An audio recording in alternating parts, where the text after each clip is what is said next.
الحمدللہ رب العالمین، الصلاۃ والسلام علی سید الاشرف الانبیاء والمرسلین، اما بعد فاعوذ باللہ من الشیطان اللعین الرجیم، بسم اللہ الرحمن الرحیم۔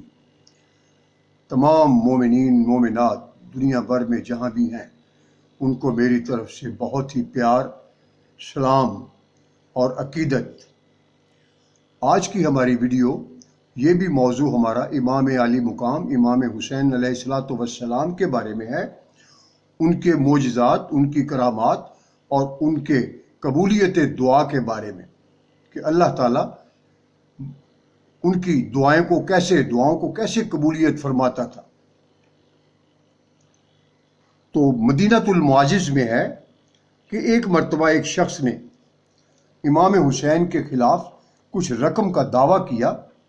جب قاضی نے آپ کو بلایا، آپ تشریف لائے اور فرمایا بات کو طول دینے کی ضرورت نہیں ہے، جھگڑا ابھی ختم ہو جاتا ہے۔ آپ نے قاضی سے فرمایا اسے کہیے قسم دے دے اور اپنا مال لے لے۔ وہ کہنے لگا، آپ نے فرمایا اس طرح نہیں، یوں کہے جو میرا دعویٰ ہے میں سچا ہوں اور اتنے مال کا حقدار ہوں۔ اس شخص نے اس طرح قسم کھا لی، اٹھا، لڑکھڑایا اور گر کر مر گیا۔ قبریت احمر میں ہے کہ آپ ایک مرتبہ حج پر تشریف لے جا رہے تھے۔ آپ کے ساتھ لوگوں کی ایک بہت بڑی تعداد تھی۔ اثناء سفر میں قافلہ کا ایک شخص بیمار ہو گیا۔ دوران مرض اس نے امام حسین سے عرض کیا، آقا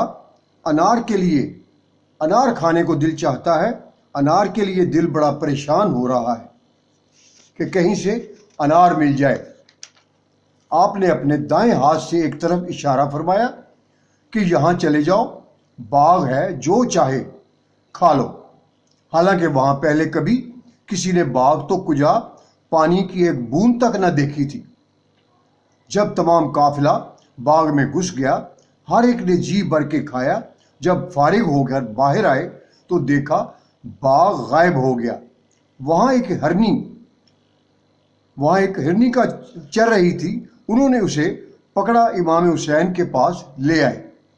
آپ نے فرمایا اسے ذبح کر لو، گوشت پکاؤ، لیکن اس کی ہڈی کو نہ توڑنا۔ جب ہرنی کا گوشت پک گیا، تمام قافلہ نے سیر ہو کے کھایا۔ آپ نے فرمایا ان تمام ہڈیوں کو ایک جگہ جمع کر دو۔ جب جمع ہو گئیں تو آپ نے 2 رکعت نماز پڑھ کر دستے دعا بلند کیے۔ چند سیکنڈ میں وہ ہرنی اٹھ کھڑی ہوئی۔ آپ نے قافلہ والوں سے فرمایا جس کسی کو دودھ پینے کی ضرورت ہے ہرنی کا دودھ پی لے۔ تمام قافلہ نے دودھ پیا۔ جب سب سیراب ہو گئے تو آپ نے فرمایا جلدی جا، تیرے بچے بھوکے ہیں اور اب تیرا انتظار کر رہے ہیں۔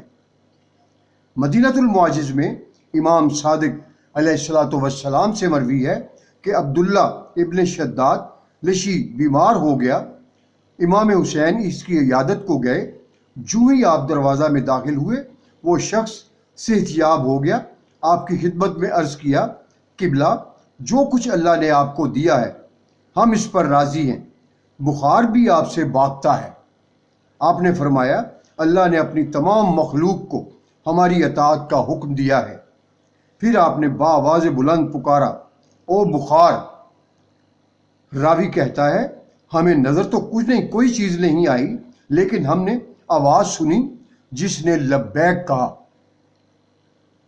تو آپ نے فرمایا کیا تجھے میرے والد محترم امیر المومنین علی ابن ابی طالب نے فرمایا نہیں تھا کہ ہمارے دشمن کو گرفتار کرنا یا ہمارے گناہ گار شیعہ پر آ کر اس کے گناہوں کا کفارہ بننا؟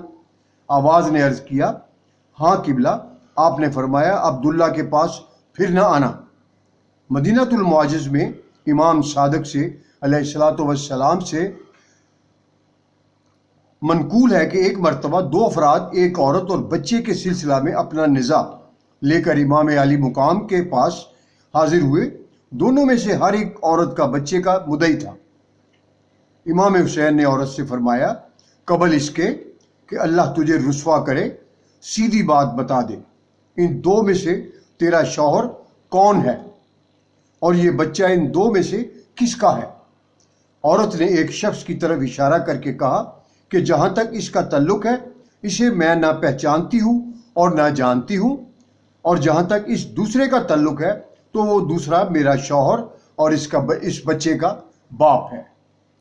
امام حسین بچہ کی طرف متوجہ ہوئے اور فرمایا، انتک باذن اللہ، اذن خدا سے تو ہی بول اور بتا کہ تیرا باپ کون ہے۔ امام علی مقام نے بچے کی طرف اشارہ کر کے اس کو کہا کہ اب تو بتا کہ ان دونوں میں سے تیرا باپ کون ہے۔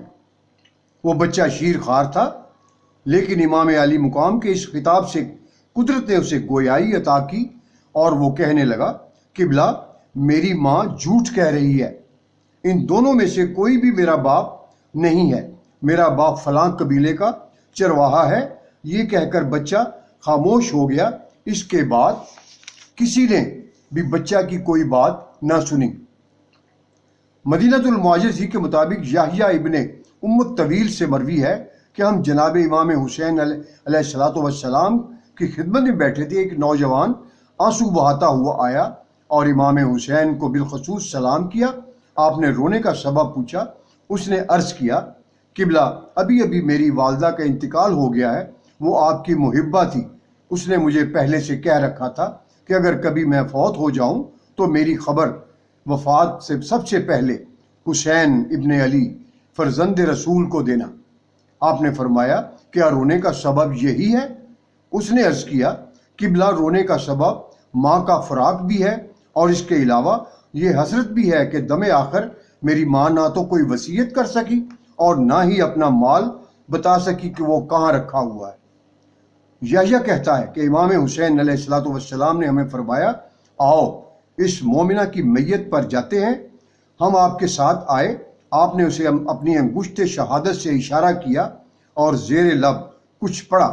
وہ مستور کلمہ شہادت پڑھتی ہوئی اٹھ بیٹھی۔ جب اس نے امام حسین علیہ السلام کو دیکھا تو آپ کو سلام کیا اور عرض کیا، قبلہ فرمائیے کیا حکم ہے؟ آپ نے فرمایا، شاید ملک الموت نے تجھے وصیت کرنے کی مہلت نہیں دی، تیرا بچہ پریشان تھا، اب جو وصیت تو کرنا چاہتی ہے کر لے۔ اس نے عرض کیا، میرے آقا، میرا مال فلاں جگہ رکھا ہے، اس کا 1/3 حصہ تو آپ کی ملکیت ہے، جہاں چاہیں آپ صرف کریں، اور بقیہ 2/3 میرے بچے کا ہوگا، بشرطے کہ آپ اس کے محب اہل بیت ہونے کی تصدیق فرمائیں۔ اگر محب اہل بیت نہ ہو تو پھر میرے مال میں کسی ایسے کا کوئی حصہ نہیں ہے جو آپ کے دشمنوں سے تولا رکھتا ہو۔ میری ایک درخواست یہ بھی ہے کہ مجھ پر نماز جنازہ پڑھنے کی تکلیف بھی آپ ہی فرمائیں، اور میری تدفین اور تلقین تک تمام امور کی نگرانی بھی آپ خود فرمائیں۔ اچھا، اب خدا حافظ والسلام۔ اس کے بعد وہ عورت پہلے کی طرح مردہ ہو گئی۔ بحر الانوار میں ہے کہ جب حضرت علی علیہ السلام کوفہ میں تھے تو 1 سال بارشیں رک گئیں، خشک سالی میں شدت آ گئی۔ تمام لوگ جناب علی علیہ السلام کی خدمت میں آئے اور باران رحمت کا مطالبہ کیا۔ آپ نے امام حسین سے فرمایا، بیٹا جاؤ اور اللہ سے باران رحمت کی درخواست کر کے ان پیاسوں کو سیراب کرو۔ آپ صحرا میں آئے اور دعا مانگی، حمد و ثنائے الہی اور درود بر محمد و آل محمد کے بعد آپ نے یوں عرض کیا کہ اے اچھائیاں دینے اور برکات نازل کرنے والے اللہ، ہمیں موسلا دھار بارش سے نواز، ہمیں مسلسل ایسی باران رحمت عنایت فرما جو وسیع تر ہو اور مفید ہو۔ ایسی باران رحمت وافر مقدار میں ہو، سود مند ہو، ثمر آور ہو، ایسی بارش جس سے تیرے ناتواں بندے سکھ کا سانس لیں اور بنجر زمین آباد ہو جائے۔ اے رب العالمین، یہ دعا میری قبول فرما۔ ابھی آپ دعا سے فارغ نہ ہوئے تھے کہ اتنی عظیم بارش ہوئی کہ جل تھل ہو گیا، اور نواحی کوفہ میں سے ایک عرب نے آ کر بتایا کہ مجھے تو ٹیلے اور وادی میں فرق تک نظر نہیں آ رہا تھا۔ اہل کوفہ کو امام حسین علیہ السلام نے دوسری مرتبہ اس وقت جنگ صفین میں پانی پلایا جب معاویہ نے دریائے فرات پر قبضہ کر کے پانی بند کر دیا تھا۔ تو حضرت علی نے امام حسین علیہ الصلوۃ والسلام سے فرمایا کہ بیٹے یہ اہل کوفہ ہے اور انہیں پانی پلانا ہے، یہ کام تو ہی کر۔ چنانچہ امام حسین علیہ الصلوۃ والسلام ایک دستہ لے کر گئے اور دریائے فرات کا کنارہ فوج سے خالی کرا کے ہی پانی لائے۔ تیسری مرتبہ منزل قادسیہ پر جب حر 1000 کے کوفی لشکر کے ساتھ امام حسین سے مقابلہ کو آیا تھا تو پیاسا تھا، تو آپ نے تمام کے تمام لشکر حر کو ماں ان کی سواریوں کے پانی پلایا تھا۔ کاش ان لوگوں میں شرم و حیا ہوتی، اور جب یہی فرزند رسول اپنے کم سن کے لیے انہی کوفیوں سے پانی مانگ رہے تھے کہ ایک بوند ہی دے دو۔ مدینۃ الماجز میں ہے کہ ایک مرتبہ علی اکبر نے امام حسین علیہ الصلوۃ والسلام سے مسجد نبوی میں بلا موسم کے انگوروں کا مطالبہ کیا۔ امام حسین نے مسجد کے ستون پر ہاتھ رکھ کر فرمایا، اے ستون، میرے ہم شکل نبی بیٹے کو انگور چاہیے۔ اسی وقت ستون پر انگوروں کا خوشہ نمودار ہو گیا۔ آپ نے شہزادے کو دے دیا اور فرمایا، اولیاء خدا کے لیے اللہ کے پاس اس سے بھی زیادہ موجود ہے۔ اور اس کے ساتھ یہ والی ویڈیو آج اختتام کو پہنچتی ہے۔ انشاءاللہ اگلی ویڈیو میں امام حسین علیہ الصلوۃ والسلام کی باتیں ہوں گی، اور زمین کربلا کا جو شرف ہے اس کے بارے میں آپ مومنین مومنات کو اور آل محمد اور ان کو محبت اور عقیدت رکھنے والوں کے لیے زمین کربلا کا شرف ان کو بتایا جائے گا اور بیان کیا جائے گا کہ کائنات میں زمین و آسمانوں میں کربلا کی زمین کا مقام کیا ہے اور اس کا شرف کیا ہے، اور اس کے ذریعے کیا کیا ہوتا ہے، کون کون سی دعائیں قبول ہوتی ہیں۔ تو اس کے ساتھ انشاءاللہ باقی کل اللہ خیر و برکت کرے اور تمام مومنین مومنات کو اپنی حفظ و امان میں رکھے۔ خدا حافظ، والسلام۔